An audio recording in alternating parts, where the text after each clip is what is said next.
Well, hey, you don't look as pale in black and white. That's true. All right, cool. So, hey guys, we are back again. Jot is going to kind of help me out on this one. But we got Seth Groves with us. We had Seth on one of the breaks the other day, and he worked on a Phasma, I think it was. Pretty sure it went to Rob Winchester, but that thing was incredible the way that you had that thing shining. But anyways, you want to tell us a little bit about yourself, and like what maybe your first set was? Yeah, so I'm a freelance illustrator based out of Indianapolis, Indiana. My first set was Black and White Empire Strikes Back. And it was a really fun set for me because that's like my favorite Star Wars movie. So it was really cool to be able to come in on that set. That's my wife here in the background. She's my biggest supporter. She helps me. I run the business a lot and stuff. Couldn't do it without her. So, but yeah, I've been doing this full time now for about a year and a half. I built up kind of my art business on the side. I was active duty Air Force for 7 years before this, and built up my art business there. And then I was able to. It was lucrative enough that I could transition into doing it full time now, and that's what I do full time. So, pretty fun. Nice. So, how do you get into like doing art? Like I think most of the artists we heard so far they've been drawing or painting since they were little kids. Or yeah, my mom used to do a lot of like arts and crafts stuff with us when we were kids, and I guess I showed a little bit of aptitude there. And she kind of just, we were always drawing like Winnie the Pooh and Mickey Mouse and stuff like that. I still have a couple old drawings of that stuff. And then I drew through high school, and after high school, I was in like AP studio art and stuff like that in high school.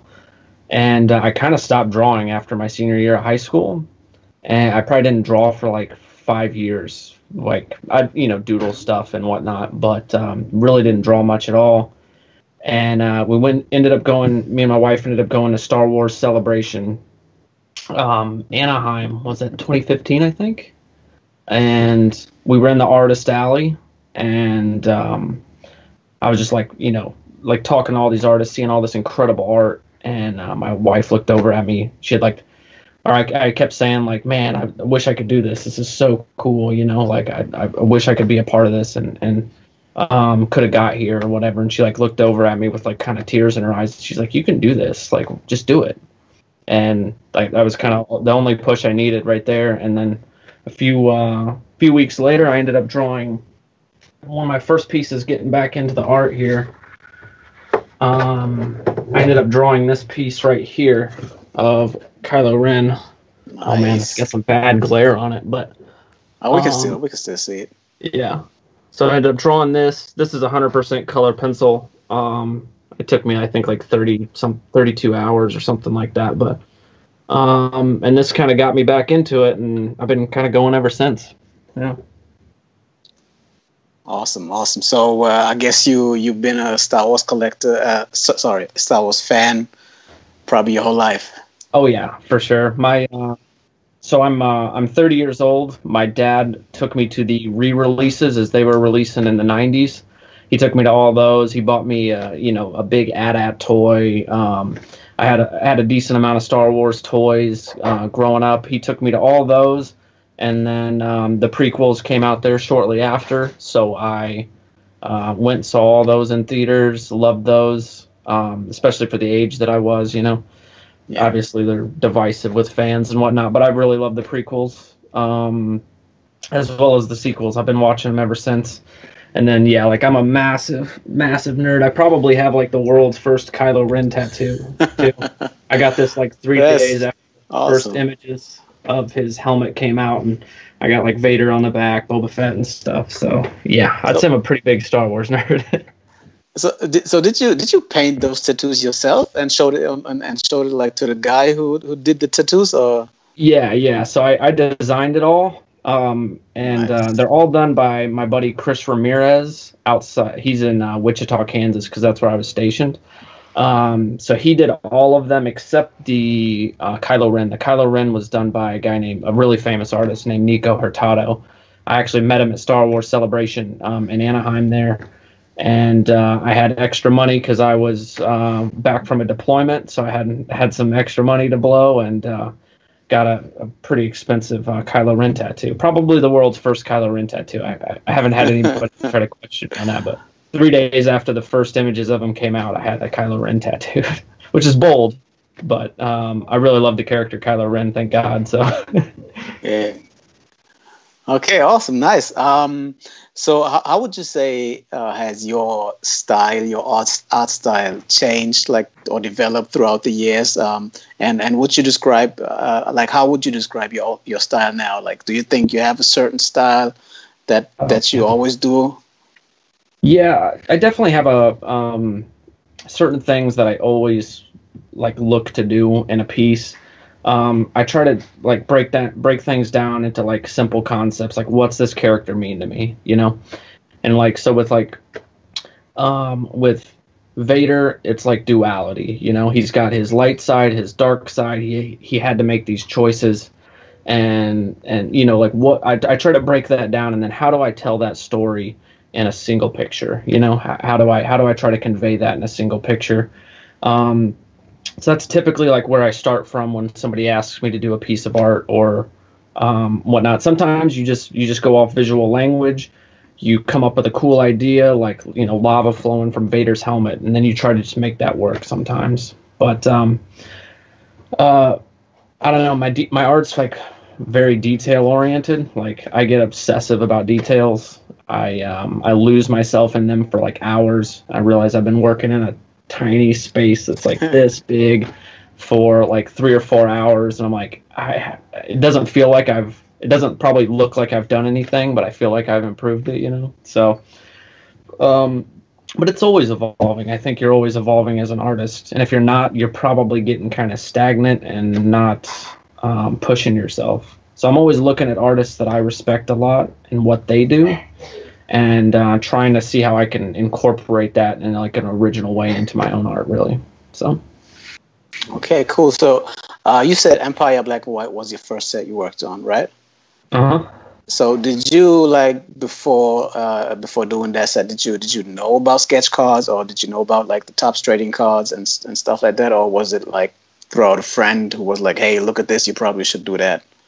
I had no idea that like Topps did like Star Wars trading cards. When I was at Celebration in 2015, I ran into an artist who I consider a good friend now. His name's Brandon Kinney. He did one set of Topps trading cards, and that allowed him to put a piece in for Celebration, because if you've done licensed Star Wars work, you can then submit for Celebration.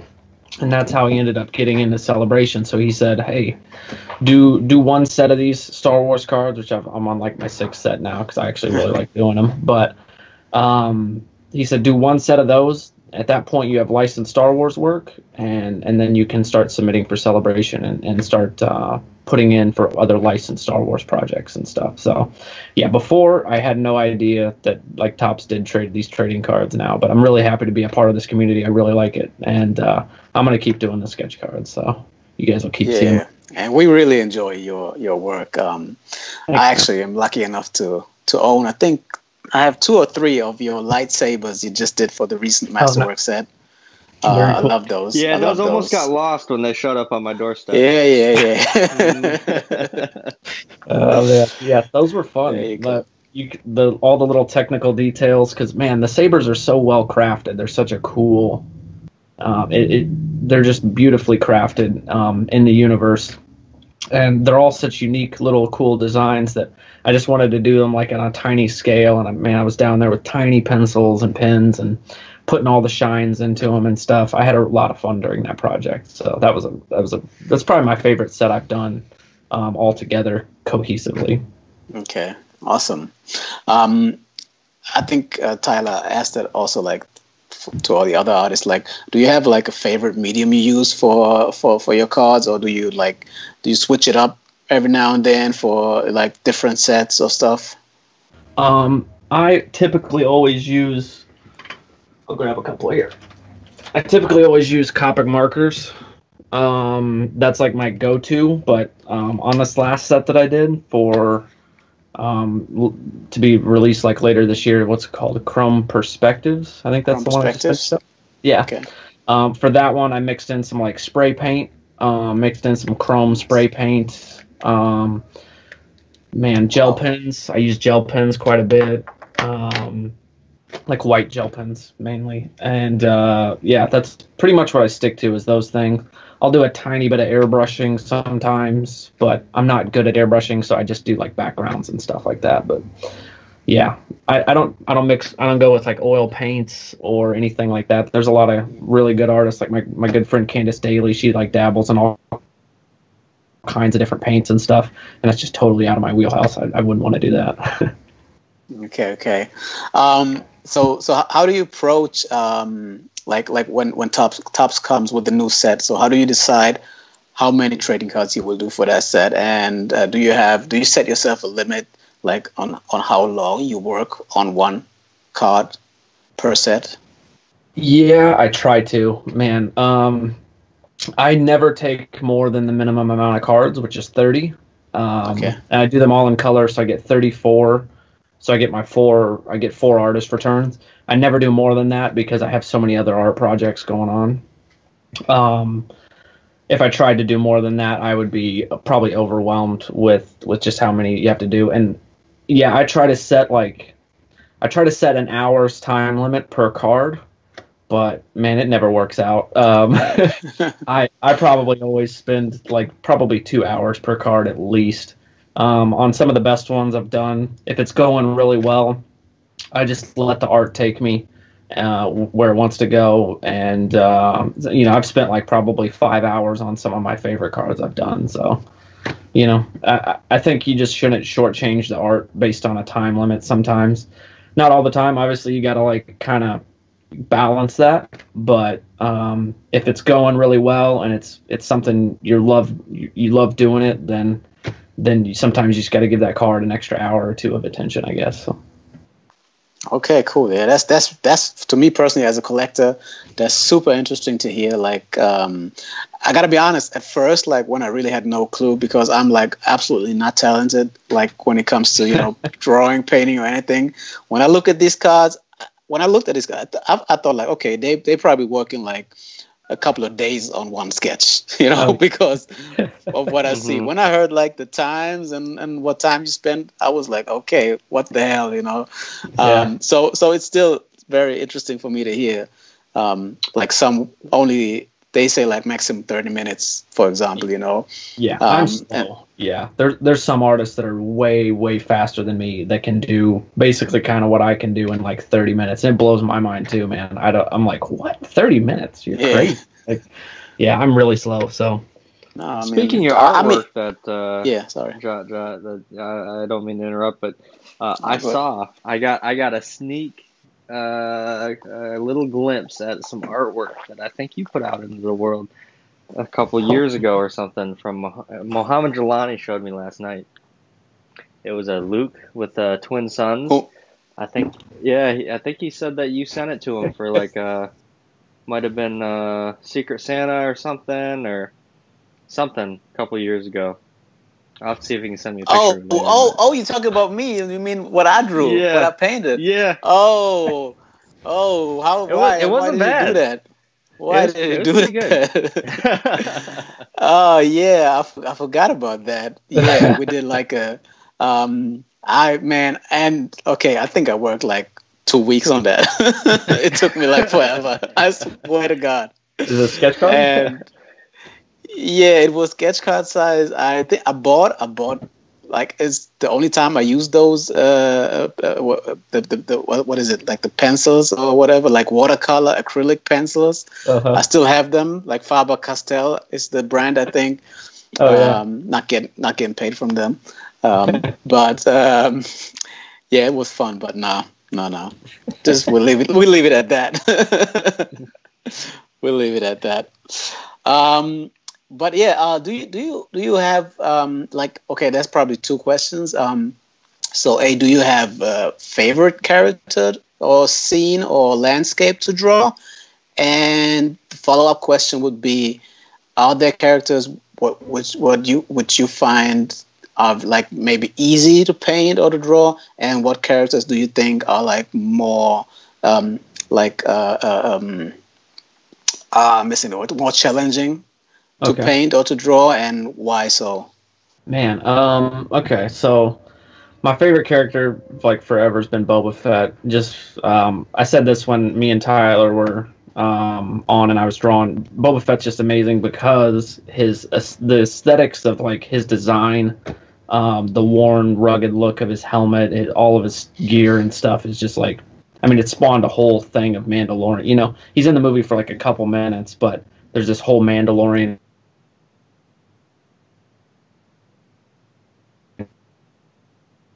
I think I lost the connection to Seth. Characters design wise, I'd say favorite character, like, overall, like, just based on, like, their story and whatnot, it's got to be Vader, man. It's just such a tragic tale, and I love. I mean, I love, like, everything about Vader. I love how every single time Anakin's falling to the dark side and I'm watching the movie, I'm like, no, Anakin, don't do it, you know? I'm, like, rooting for him not to go. But I know he's going to go, and he's going to become one of the coolest villains in all cinema, you know?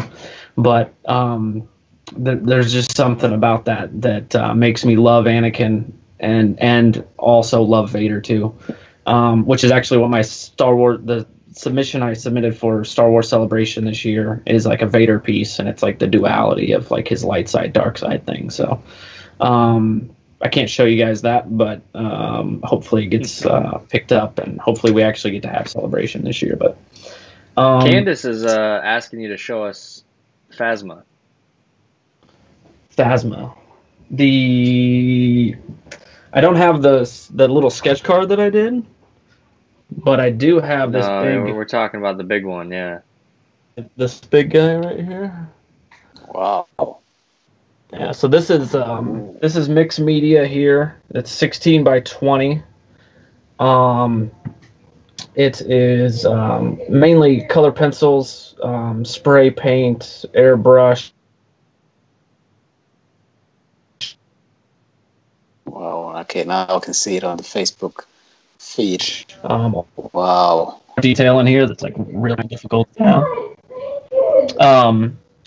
But this, funny enough, this piece was featured on, like, it was featured on StarWars.com, and nice. Which was really cool. And then some guy made a comment. He said, "That's a female in the armor.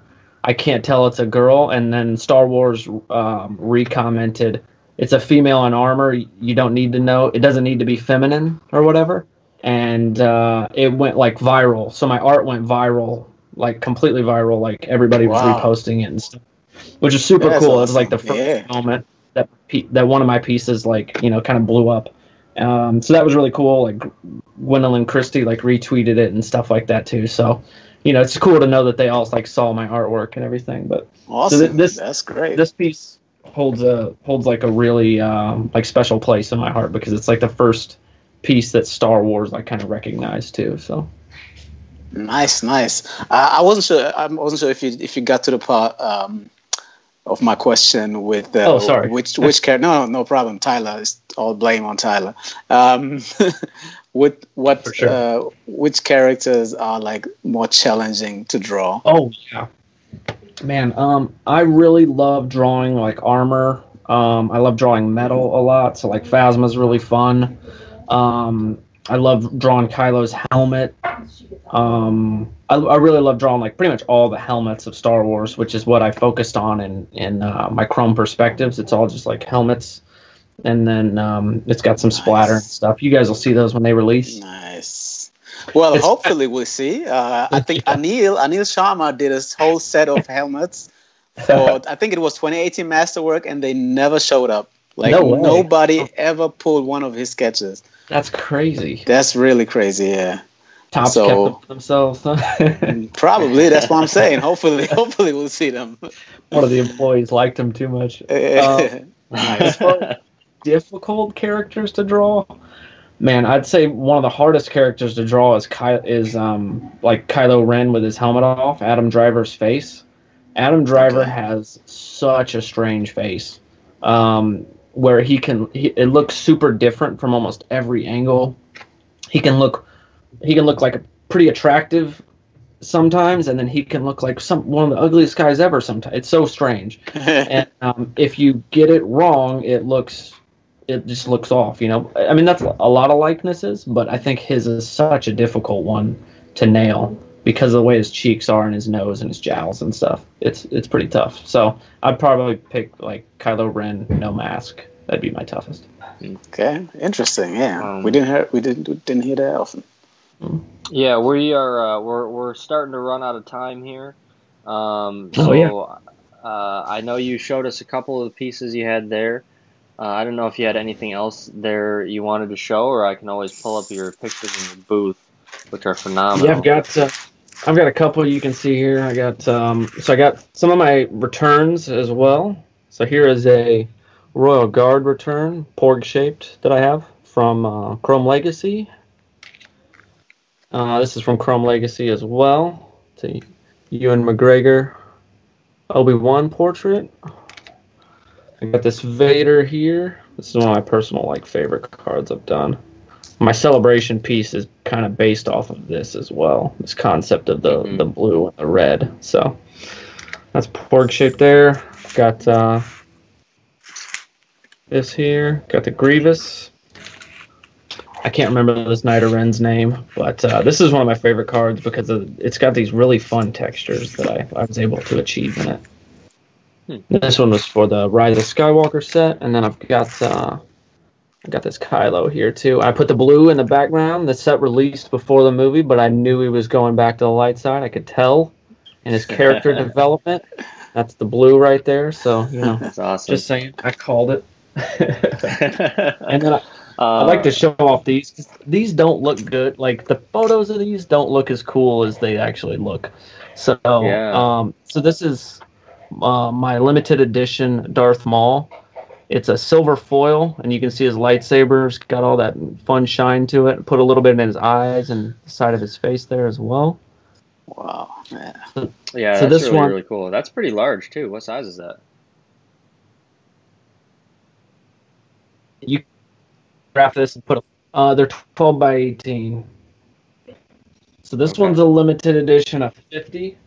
And then my limited edition, or I call this one the best car edition because the Mandalorian medal there. This is my best car edition Baby Yoda in the Mando's helmet with the signet here. That's the Mandalorians. So cool. You said that's limited as well? Yeah, this one's limited of 65. I've only got a couple of them left. I do have some artist proofs that I would sell after the run runs out, but I've only got 5 left of the 65 run. But I've probably got about total 15 of them left total. But yeah. Yeah, I think I might have to switch my order. I think I will. I think I'll probably go with those because I just told him in the chat, no, I'm sticking to the original, like the regular. Yeah. But now that I see it on, I'll take that one. Yeah, it's where obviously it's my own art, and I'm, you're gonna think I'm like trying to upsell, but it looks a lot better than the regular. It just has this unique. If I could do all my art like that, that's probably how I do it. That's why I do the limited editions because you're able to achieve something really cool with that foil that gives it dimension and life. So nice. That looks really, really cool. I'm glad you were able to show us that on camera because like you said, it looks different in the pictures. I am going to share the screen real quick just to show some of your scans that you put on your booth. Again, anybody not in the event already or who hasn't made their way to Seth's page page, definitely go do so. Go check out his booth. There's the Phasma he was talking about. It's available in a print. Baby Yoda, Boba, BB-8, all sorts of stuff. There we go. Edition of 50, limited to 65 on those. And again, those are the silver foil, and you get his autograph on that as well. So that's pretty cool, and like we just saw those pop up.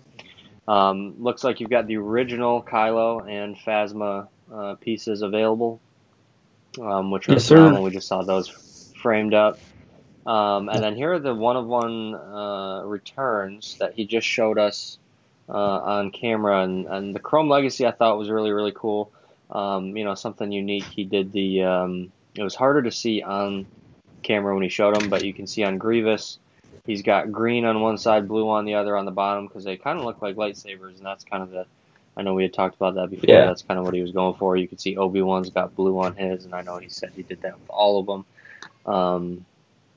So, anyways, the Vader, I mean, they all look phenomenal. So, Thanks, man. definitely appreciate you coming on.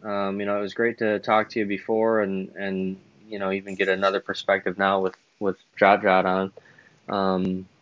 So, I appreciate both you guys coming on, and Jot for helping host that and giving me a little break, and Seth for giving us some great info. So, did you have anything else you wanted to say before we let the people go? Yeah, if you guys got any questions, feel free to hit me up. You can just message me. I'm always checking that message request folder. So if you're not friends with me or whatever, I'll be checking that. And then I've got more prints that are not Star Wars. They're on my website, sethgroves.com. So if you remember my name, just go to sethgroves.com. And I've got non-Star Wars stuff there. So if you'd want to combine that with any of the stuff I've shown you in the video that I have up in my booth, just let me know, and we can figure something out. Yeah. Cool. Thanks for having me, guys. Thanks, man. Absolutely. Let's see who we got. We're gonna take a little bit of a break here, guys, and then about 30 minutes we're gonna be back with the smooth talking Dave Gaskin. Followed by Cyrus Sherkat, and then directly following that, we're going to have our first workshop, which is going to feature Mike Doherty, Jonathan Beislein, and Candace Daly. The three of them are going to be doing some artwork live, and we're going to be giving it away, so make sure to come check that out. Anyways, I thought so too. But anyways, have a good rest of the afternoon if you guys aren't able to make the rest of the videos, and we'll see you. Hi, buddy. You want to say hi real quick?